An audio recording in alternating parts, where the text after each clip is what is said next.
இந்துக்களுடைய புனித நகரம் காசின்னு சொல்கிறாங்க.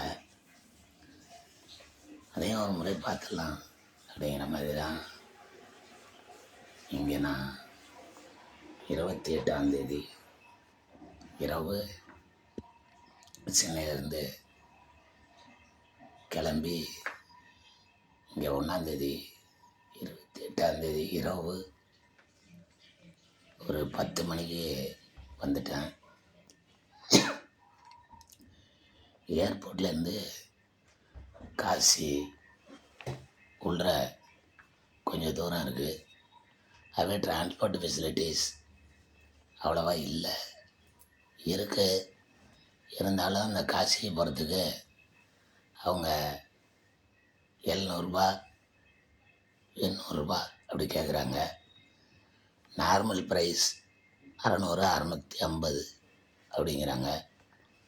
அதுக்கப்புறம் அங்கே போயிட்டோம்னா நிறைய ஆட்டோக்கள், நிறைய ரிக்ஷாக்கள் இருக்குது. அங்கே குறிப்பாக நம்ம காசி விஸ்வநாதர் கோயில் பக்கத்துலேயே அன்னபூரணி டெம்பிள், அந்தாண்ட காசி விசாலாட்சி, அப்புறம் காலபைரவர், இது முக்கியமாக சொல்கிறாங்க. அதில் எல்லாமே கங்கை கரை ஓரத்துலேயே இருக்குது. அந்த புனித நதியாக கங்கையை தான் இது பண்ணுறாங்க. ஸோ எல்லா இடத்துலையும் போகிறதுக்கு முன்னாடி நம்ம கொஞ்சம் கேட்டுக்கிட்டு ஆட்டோவில் கரெக்ட் பண்ணிட்டு உட்காரணும்.